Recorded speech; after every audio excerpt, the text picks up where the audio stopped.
So today we are going to be discussing what is in my go bag. So there are inch bags, bob bags, all kinds of prepper bags for the unplanned event. Those events could be anything from a natural disaster to civil unrest to a war-torn area that you have to flee from. In today's world, that seems like it's ever more pressing that could be a possibility. And we want to be prepared.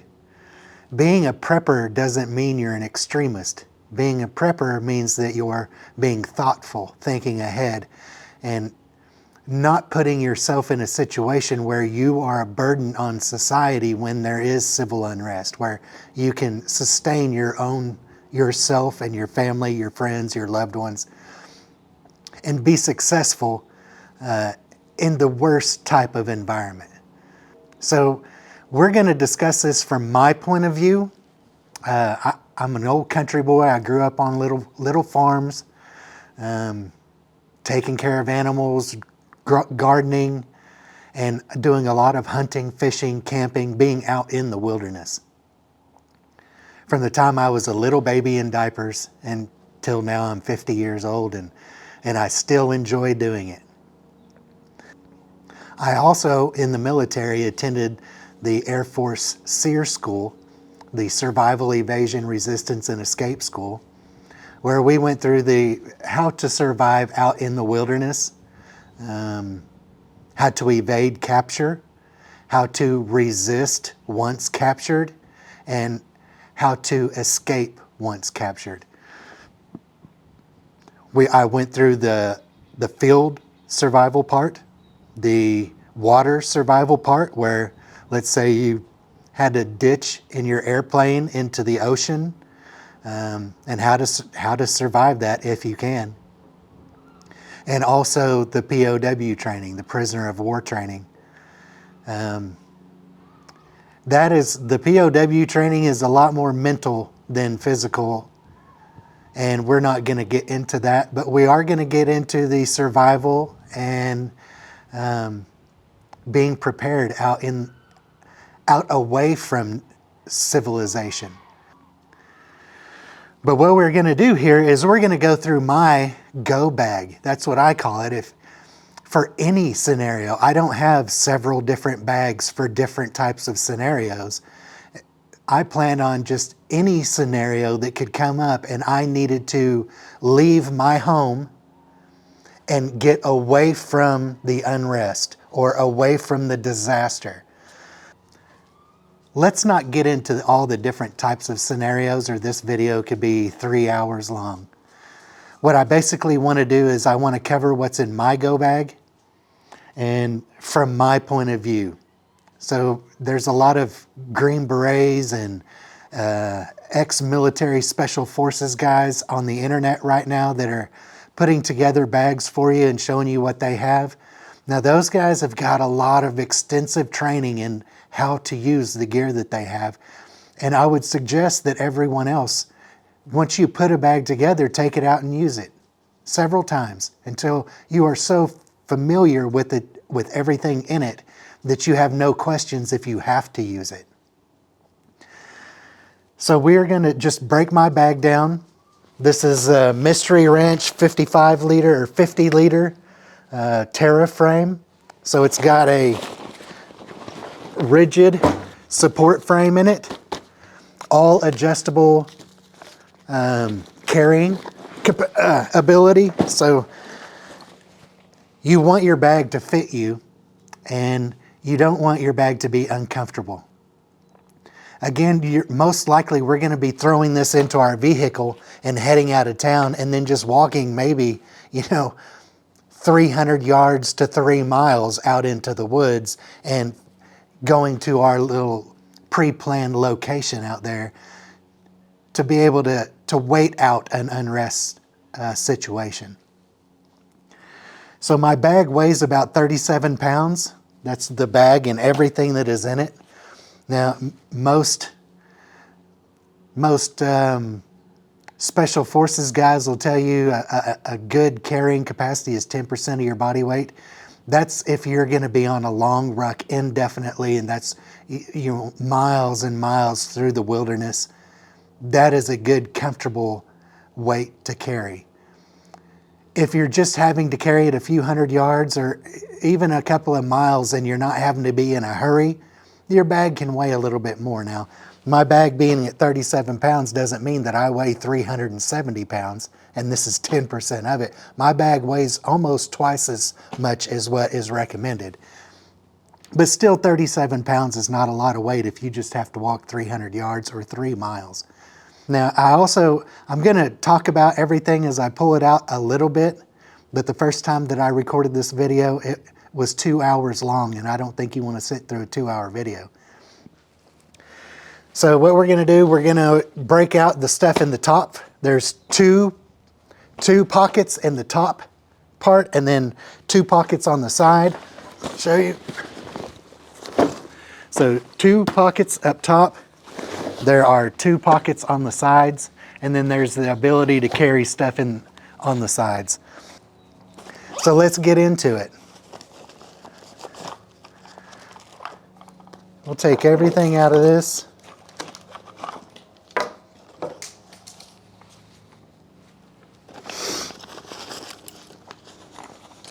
And talk about it.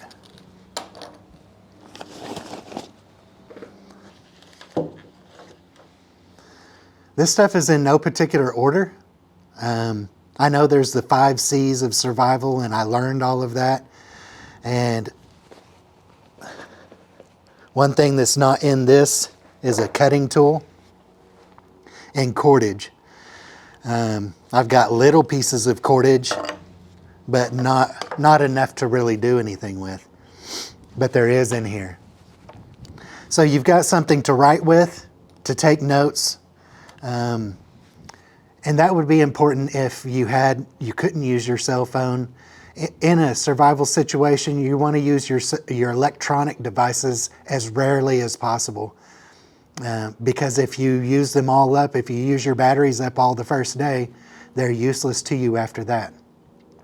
You may need your phone for emergency contact and save it for that, not for taking notes and all that. Be able to take notes and be able to pass on information from one group of people to another as you're moving through the countryside, getting to your location, or having to move locations. A cutting device, I always keep this in my pocket. It's just a good old pocket knife. And get a good one. It's going to last you. Of course, all my gear, I will say get the best that you can afford, okay?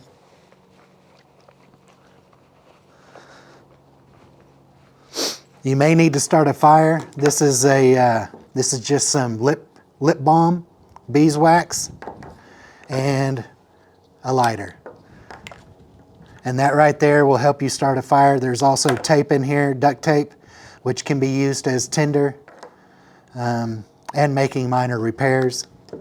A Fresnel lens, be able to start a fire with just the sun. An emergency whistle. Now, if you're in a situation where you need to make contact, you see somebody and you need to get their attention, yelling at the top of your lungs, that your voice doesn't travel a long distance. But having a good emergency whistle that's really loud will help save your lungs, and this sound travels a lot further than your voice does. Of course, a compass. Having multiple uses with your compass is nice. Reflective lens so that you can not only signal to emergency responders, but you can also check to see if there's something in your eye, on your face, somewhere you can't see. And then having a clear base compass. If you know how to use a topographical map, a base compass is important. But it's not necessary. Just having a compass, a way to tell which way is north, east, south, west, whatever. Try and if you can, take a tactical navigation course, if at all possible. And then having a good waterproof light source. Lots of times when you need a light, It may not be perfect weather. It could be raining. And if your light source is not waterproof, it's not going to last very long.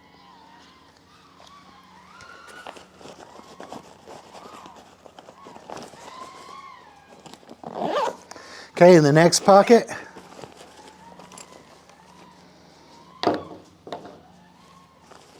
well, we'll just break this out as I go. So these are little portable wipes, and all you do is get them a little bit wet, and they expand out into a big towel about that big, and they don't tear. When they're moist, they're good for cleaning wounds, for cleaning your hands before you're touching the food you're going to eat, for cleaning your face, for cleaning dishes. They're great for just about anything, even personal stuff.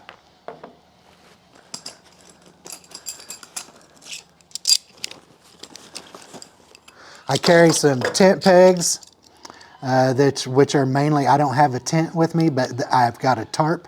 So if I need to put up a tarp, a 5-hour energy, it's always nice to have one of those.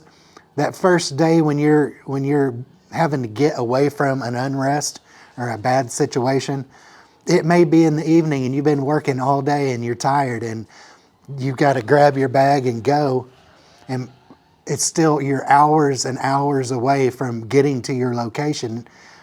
Just a little shot of energy goes a long way.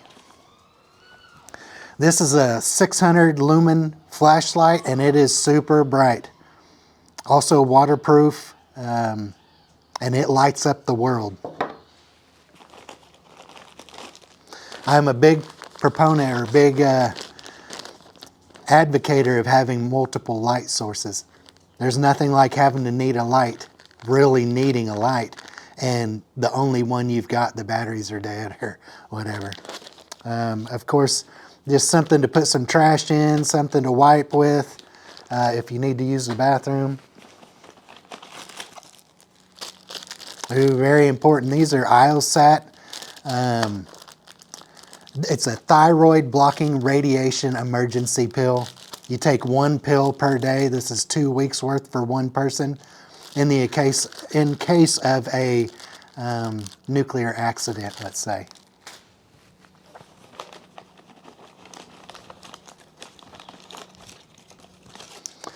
If you can't light a fire and you need to purify water, you're unsure of your water source, just having some good tablets to do that. Make sure you understand the instructions how to use them.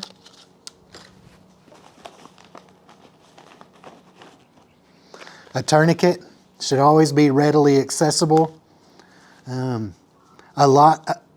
While you're out in the wilderness or you're trying to get away from a situation, lots of times that's when an accident is going to happen, when you're in a hurry and your mind's on 100 different things and you're using cutting tools, saws, and maybe even just a sharp stick as you're moving through the brush could cause a major injury onto one of your extremities.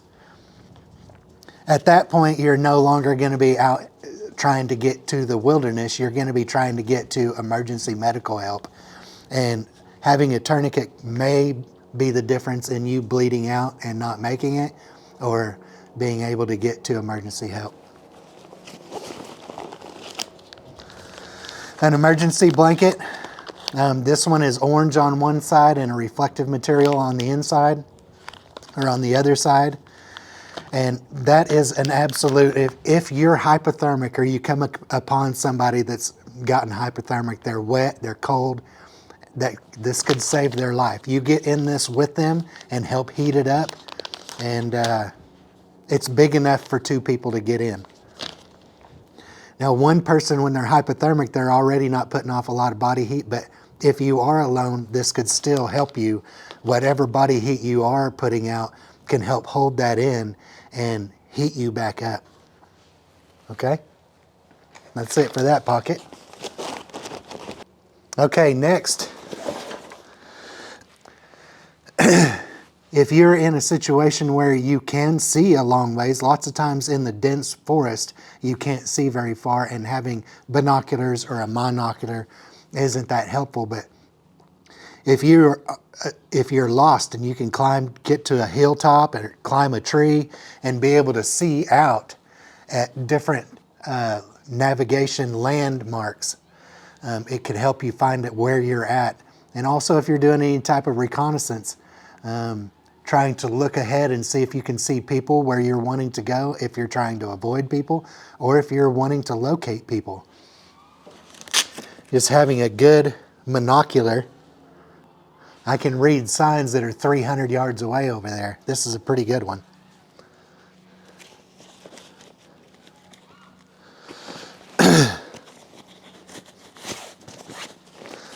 Now, having a saw, if you're on your motorcycle or your Jeep or your car or whatever, and there's a tree down in the road because it may be a hurricane or a tornado or whatever, you never know.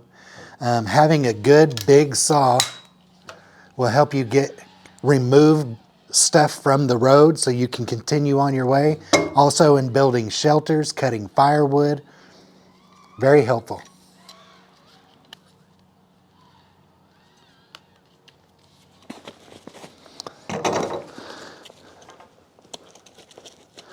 And this side is a Grail water filter.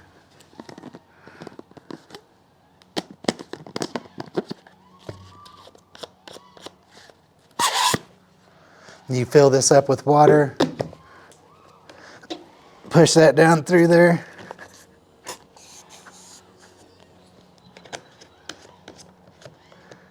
And you got pure drinking water. Now I suggest not putting dirty, like muddy water in here, or it'll clog your filter up really fast.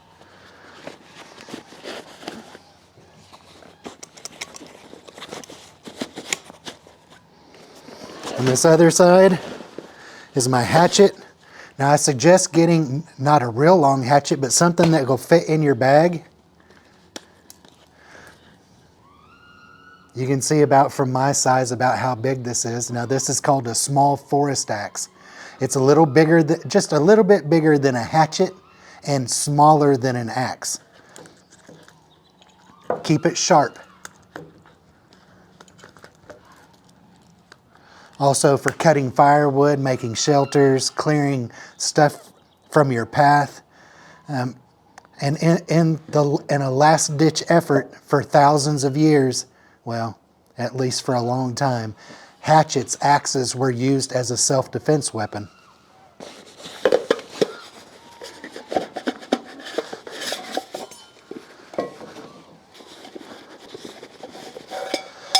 Also, we've got a canteen and a cup. So this is a single-walled stainless steel canteen.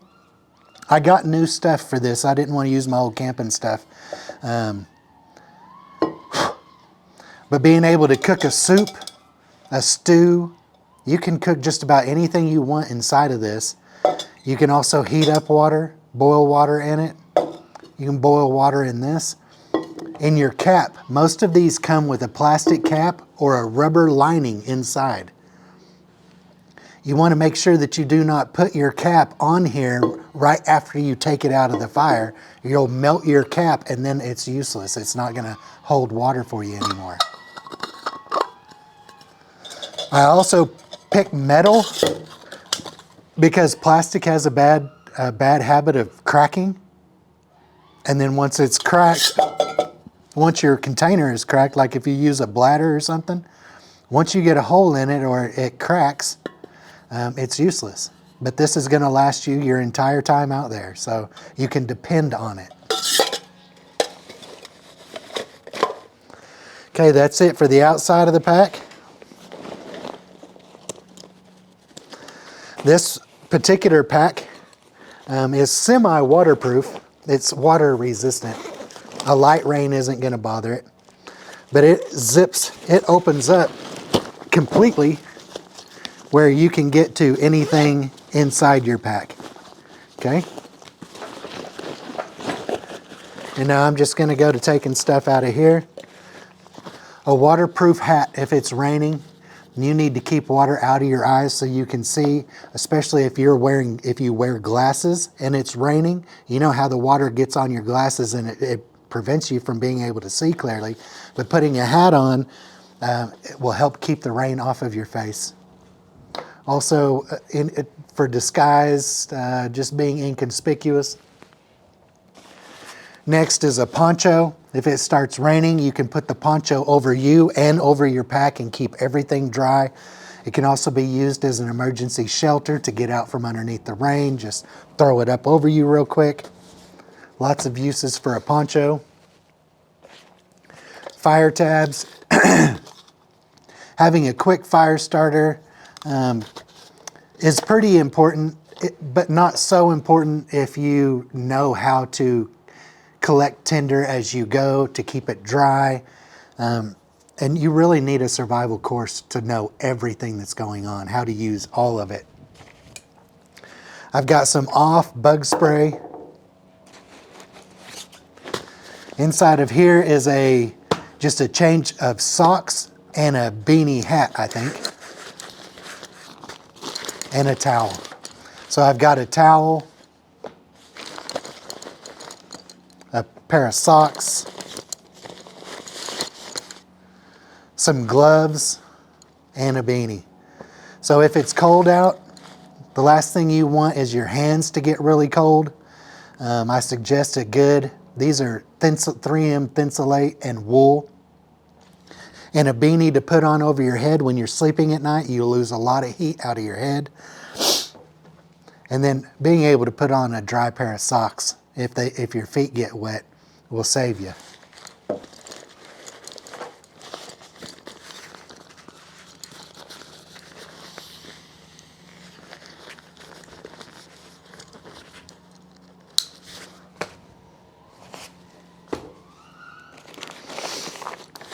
And this, I keep things in dry bags because even if it's raining, and even if you have a waterproof bag, once you get your stuff out, it's open to the elements. In here is a kind of a ditty bag or a all possibles bag. There's an extra magazine for my pistol. I've got fishing supplies in here because I carry a Tinkara rod. This is my fishing pole. It's in this protective device so it doesn't get broken.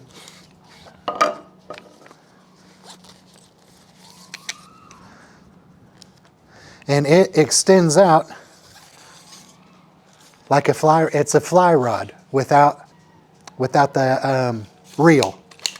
So you use it a lot like a cane pole.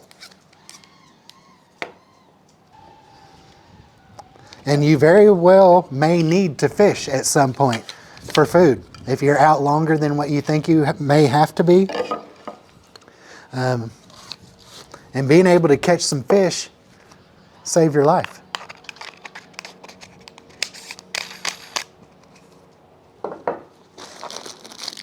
Hand warmers. These are not for when your hands are cold. These are for when you absolutely have to use your hands and they're frozen, where you can't hardly move them. And that's when you want to break out your hand warmers. A mosquito head net. Put your hat on, put the mosquito head net over you, and that's going to, anybody that's ever had to be outside in a mosquito infested area knows how important a good old mosquito head net really is. Batteries for that big flashlight, the one that I said lights up the world. I've got extra batteries. This is a charging cable for my headlight. Extra batteries for my GPS. Now, hopefully you still have satellites. And having a GPS to be able to tell you where you're at if you're moving through unknown territory could save your life. I've got a sewing kit.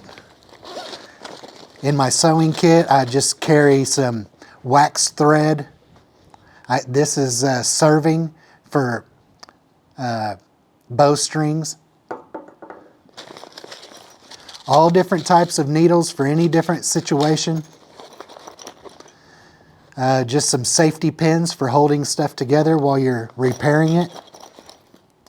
A seam ripper for making repairs on clothing. And then some fabric adhesive. So sometimes your tear may be in a place where you can't sew, and having some fabric adhesive is really helpful. And if you've done much sewing, you know how important a thimble is. I think that's what it's called. Just a very basic, be able to repair something. A whetstone for sharpening my knife. Also can be used for sharpening my axe. And then this is a survival handkerchief. Now, it can be used. Now, I told you don't put muddy water into your water filter.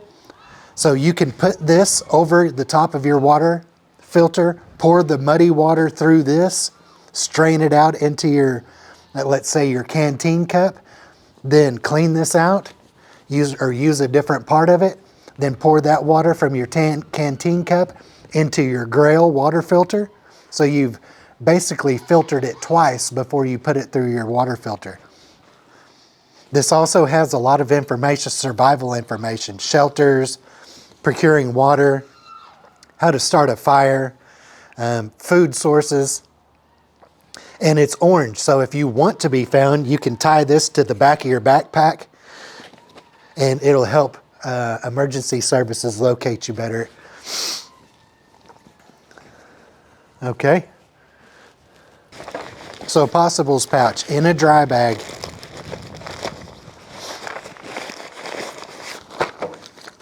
This was my old first aid bag.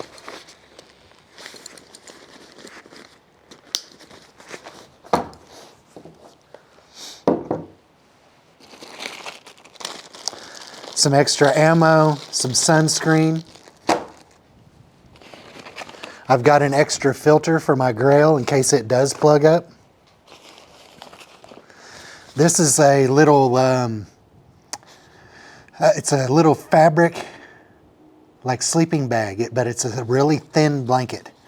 And so in conjunction with a bivy bag. This is the Snug Pack Bivy. It's waterproof. You can throw your little liner inside of your bivy bag, and that is going to keep you warm in anything less than a freezing environment. Something to sleep on. You know, you can use those other than this. This is an inflatable mattress. Those roll-up neoprene little sleeping pads. There's nothing wrong with that. I just like having the air mattress. I've got ways to fix punctures in it. That's very important. Also my pistol. Now I carry a 22 because if I'm out and about, I don't want a confrontation with people.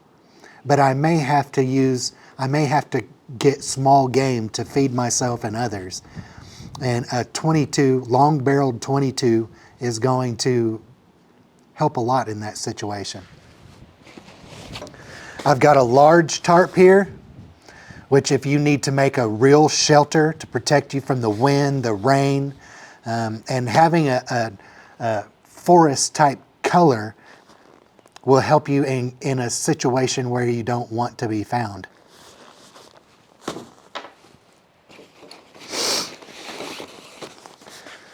Now next, another dry bag. In here I've got a pillow. Now you'll notice that I've got a pretty robust sleep system right here. With my bivy, my liner, a pillow, and a mattress. If you don't get good sleep while you're out and about, when you're out in the wilderness, you're gonna suffer from that. Your mind doesn't work as well when you're tired. When you're really tired, there are things, hallucinations. You'll see things that aren't there. You'll hear noises that aren't there. And a lot of that comes from a lack of good sleep. When you got good sleep, you can do almost anything. You got to take care of yourself out there. Personally, you got to take care of yourself out there. So if you wear contacts, bring contact lens stuff, bring an extra pair of glasses. You may have to go into town. You might want to put some deodorant on. You're going to want to brush your teeth. You need some soap for cleaning yourself or your clothes. And of course I have my contact lens stuff in here.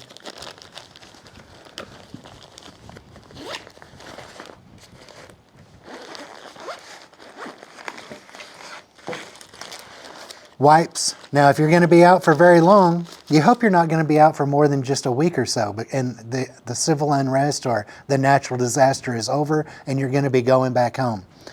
But being able to clean yourself out there, these are cold shower wipes, dude showers. These are biodegradable wet wipes. Then I just carry just some little Band-Aids, some more chapstick. Be able to clean your ears or clean a wound. Gum.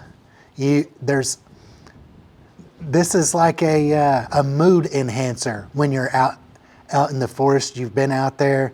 Being able to put in a piece of gum somehow brings your mood up a little bit. Also, in each of these is aluminum, and you can use a battery and this aluminum to start a fire. You should figure out how to do that. Toothpicks, being able to keep your teeth clean is important. Having some fingernail clippers. This is also good for cutting fishing line for when you're making your repairs on your gear. Being able to pull out a splinter or something. And then I've got extra contact lenses in here.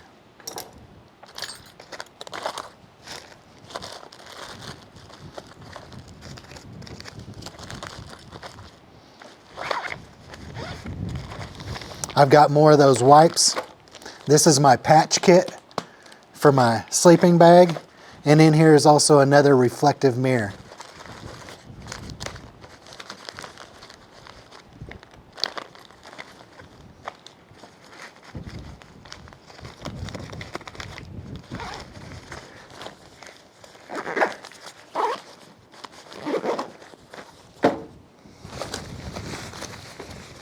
Now you hope you never have to get into this, but if you come upon an accident, somebody that needs help or you need help, this is my first aid kit. My big first aid kit, the one I would carry most of the time when I'm out in the woods. You got cortisone anti-itch cream, first aid antibiotic ointment, an afterbite. You get a mosquito bite, and instead of itching it until it becomes a sore and then it can be infected, being able to put some type of anti-itch cream on it to keep from scratching it until it becomes a sore is going to be really helpful. Again, some more Neosporin. I think I just threw that in there. In here is all kinds. There's poison ivy, poison oak, poison sumac. There's Benadryl, and some, which is like an antihistamine. There's also stuff for minor burns, scrapes. There's anti-diarrhea. Probably said anti-diarrhea pills, hydration pills, an Israeli bandage for a major bleeding wound. Inside of here is some more Iosat tablets. There's tape, bandages, gauze pads, KT tape for blisters, a couple of sets of nitrile gloves, some good shears, a good set of shears that'll cut through boot leather, anything. Some forceps to be able to close off any type of wound. In this other side, this is a dental medic kit. So if you crack a tooth, break a tooth off, have a really bad toothache, this will help you get to emergency services where you can get that taken care of. a major burn from the fire or a bad sunburn, and then some quick clot to help stop a major bleeding event.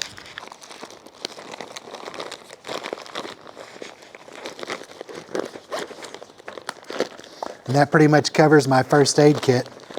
I don't have things in here for big old chest wounds, for gunshot wounds and stuff like that, because my idea is I want to avoid conflict, that type of conflict.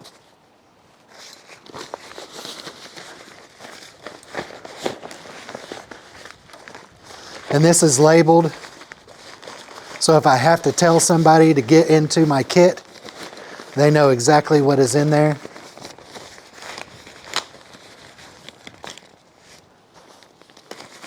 I don't want my pillow getting wet.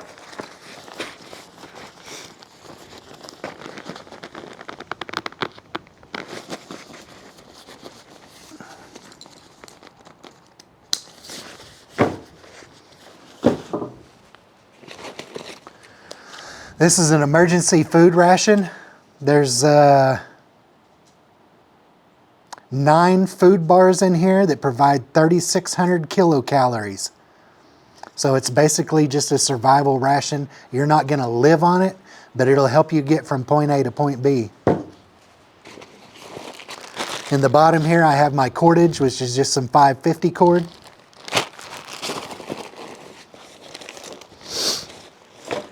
I've got a couple more tent stakes. I've got some more 550 cord and bank line on here.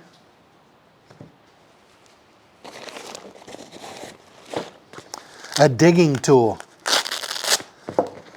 So whether you need to use the bathroom, you got some wipes here, dig your cat hole, or you've got to dig a trench from around your shelter to keep water from running into your shelter, you can point the water away by digging a trench.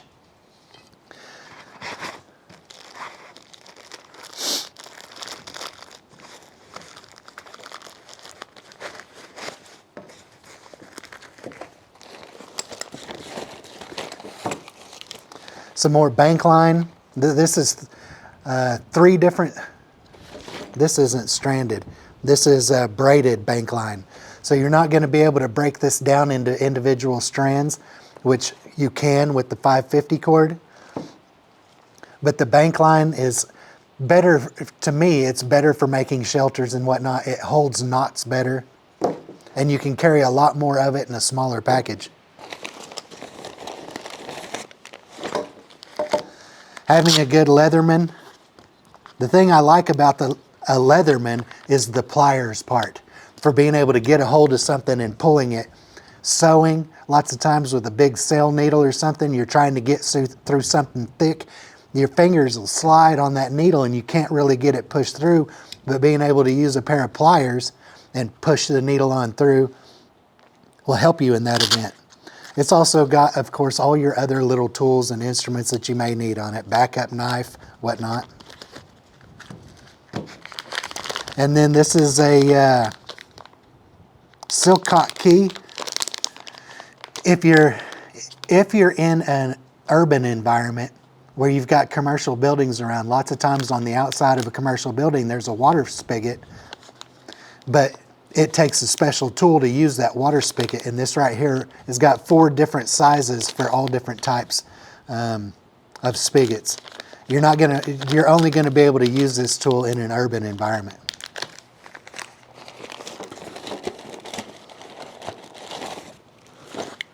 This is the lid to my canteen cup. A backup headlight, of course.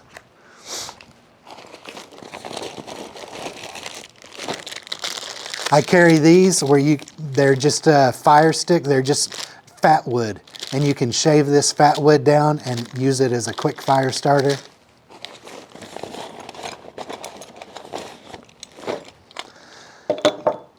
I got emergency matches in here in a waterproof container. These are the waterproof, windproof matches.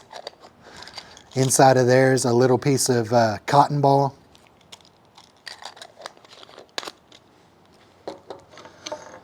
A ferrocerium rod for being able to start a fire. Let's say your lighter runs out and now you're down to this. But this will last you for as long as you are out there, more than likely. And then a good heavy, this is more of a self-defense knife, cleaning game. The big rounded edge on this knife is good for skinning.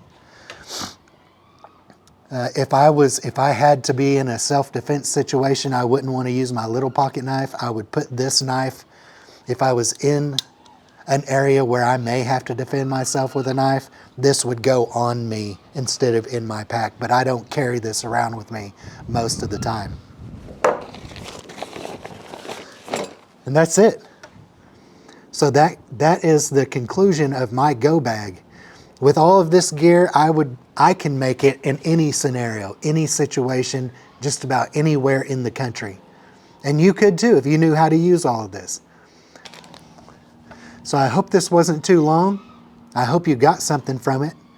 And I hope something in here you went, aha, I didn't think about that. And if you think I forgot something, which I'm not sure if I did, but if there's something you think I forgot, please put it down in the comments. Thank you for watching this, and we'll see you next time.